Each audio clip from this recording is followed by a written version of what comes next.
Hey guys, it's your girl High Priestess, and I'm coming back to you all with another video. I hope you all are doing well. I hope you all are doing great. I sort of have focus and memory issues that I'm currently working on right now. I wrote these notes because I felt like it was something that I needed to get off of my chest. Bear with me, guys, because these notes are for me to keep track of what I'm saying to you. But without further ado, let's get on with the video. I feel like someone needs to hear this. Someone has to hear this. I know now that I'm also speaking to me. Whenever I do these messages, I'm not only speaking to you all, but I'm also speaking to myself as well. So yeah, I know now that I'm speaking to me. I realized that last week whenever I was looking for another message and I ended up coming across this message, and it caught me by surprise because I'm like, these are actually my words. And the way I had put it, it's like I was actually talking to me. So either way, this message is for somebody, and there are always messages that are meant to find us. So if this message finds you, then great, the shoe fits. By the way, this is a timeless prophetic message. So if this message does find you, that is a good thing. Some people don't want to be alone, but it's okay to be alone. Too many times we end up inviting people into our lives for peace and intimacy. Eventually they end up sucking up all our energy. Have you ever heard of energy vampires? Well, I'm an empath and I naturally attract toxic people. I don't mean to, because I'm not about all that drama, negativity, gossip, low vibrational energy, clowning around, wilding out, drinking and doing all that extra stuff. It's just that people are naturally attracted to my energy because I'm kind and genuine. I'm a very loving person. And some people take my kindness for weakness and try to use it against me, and that's when I have to be on guard to stop them dead in their tracks. They have people in this world that really think that being kind and sweet is weak. They see your sweetness as gullible and naive, and that's sad, real sad. They think, oh, she's too nice, or oh, she's too friendly, and I'm like, that's where you're sadly mistaken, my love. Because the etymology of the word nice means ignorant. Kind, sweet, and nice are not the same word. They're three different words with three different meanings. As a matter of fact, I'm actually quite sharp and have a quick mind with a degree. Plus, I have God, and God will always let me know when someone is not being real with me. God will expose how ugly and mean that person truly is at heart. God will show me their spirit, even when someone thinks that they're running game on me. And I'll be like, be careful, my love, because I will find out eventually. And you can't forget about spiritual discernment. You can feel the aura and energy surrounding that person, and they don't even have to say a word.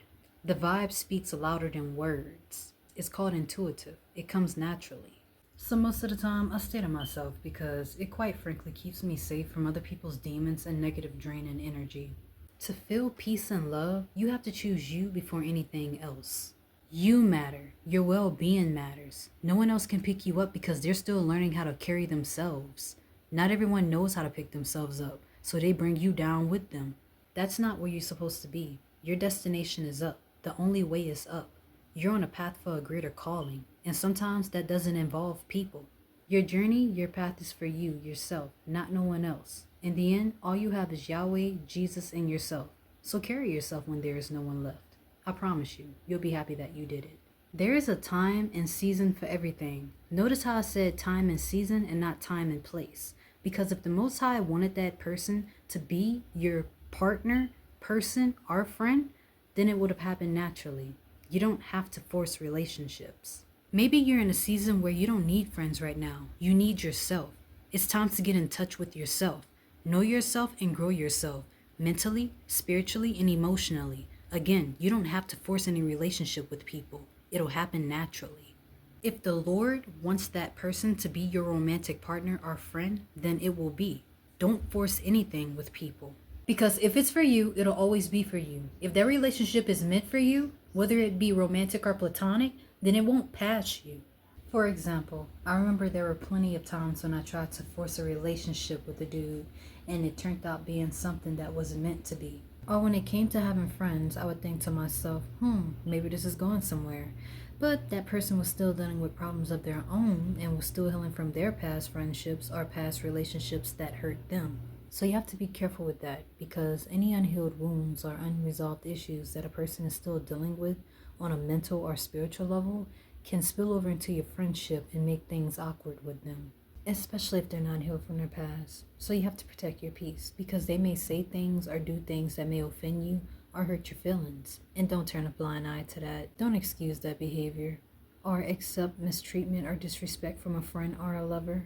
If something in your spirit is telling you that something ain't right about that friend, friendship, or lover, you better listen to that voice or feeling. I had to learn from that experience. The person seemed cool and all, and is very sophisticated. They even read the Bible like me. This was a friendship that I was building with this person. I know God connected me to them. God allowed for this person and I to cross paths and meet each other. God placed me in the same place with this person in the same season. I did think, okay, God finally connected me to someone that could potentially be a friend. But there was also problems about this person that I ignored, all because I wanted to accept them as a friend. I felt that this person loved God like me. They sort of had the same morals and values as me. They also talked about problems in the world that intrigued me. But don't be naive or ignorant. Although I admired this person's brilliance and how passionate they were about their calling, I still felt this vibe of uneasiness about this person that didn't sit well with me. That discernment could be God trying to pull you away from that person because that person could still be struggling with demons of their own that you got delivered from. God could also be protecting you just so you don't be easily influenced or distracted by voices that are not His.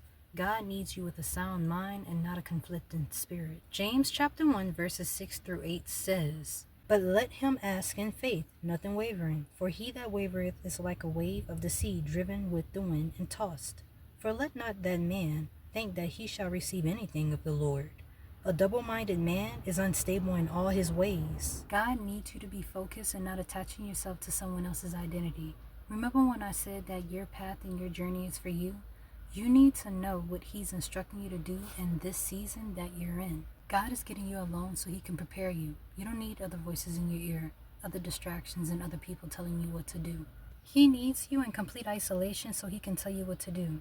Another important, huge reason why God puts you in places alone is because He needs you to realize that you do not need anybody but Him. There were certain situations in my life that I wanted to force, and it never came to plan. Things that I looked forward to, and it never happened. For example, there could be a number of reasons why they never came to plan in real life. It could be because I spoke my business to others that I trusted, not knowing that they secretly wished negative upon me.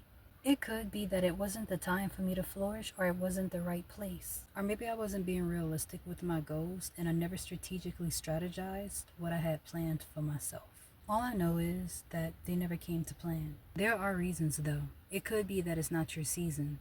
There may be something that God needs you to do at the moment. The only way to know is if you connect with God Almighty, pray on it, meditate, and see what it is that you have to do. Ask for counsel from up above from the great God of Israel. The answers are out there. You just have to seek it. Matthew chapter 7 verses 7 through 8 says, "Ask and it shall be given you. Seek and ye shall find. Knock and it shall be opened unto you. For everyone that asketh receiveth, and he that seeketh findeth. And to him that knocketh it shall be opened." I learned this as I got older. Nothing is never not meant for you unless the Lord is blocking it. And that's okay for that path to be blocked. Maybe it's not meant for you to explore that platonic friendship or romantic relationship. He may be protecting you from stuff that doesn't serve you. So take that rejection as a blessing. It'll serve you well. It'll save you from a heartbreak, a headache, or a spiritual soul tie that isn't good for you. Be careful with whom you're trying to connect with because people have weird energy. We all are going through things in life, and not everybody knows how to get through them. Not everyone is you. You may be positive as can be, but that so-called friend of yours may be jealous of your ability to get over things and be positive and optimistic about the future. Yes, it sounds crazy, but it's true. You may have goals, dreams, aspirations, and the ability to reach your highest potential, and that can be quite intimidating to people. You may come off as a threat and not even mean no harm, but that's just how some people may view you. I can't stress this enough. It's good to be around people with like minds like you, but it's also good to protect your energy from potential energy vampires who see your light and true potential and try to drain the life out of your power. People have many faces, and you'd be surprised to know who doesn't want to see you win. So that's all I have for y'all. And this message was for me in this season, the season that I'm currently in. I was in my last season some months ago, back in 2024, because it hasn't been a year yet. But yeah, if this message comes across your For You page, or if you happen to find this video somewhere unexpectedly, then this message is for you, because it was definitely for me, and it was a message that I had to hear in this season. Yeah, I also had a dream too, I think yesterday or 2 days ago, where I saw a white door and it was closed, and then I saw the number 13, and I looked it up in Strong's Concordance. And yeah, I'm still researching, the number and the meeting, and I'm still looking through scriptures to see what it is furthermore that God is telling me.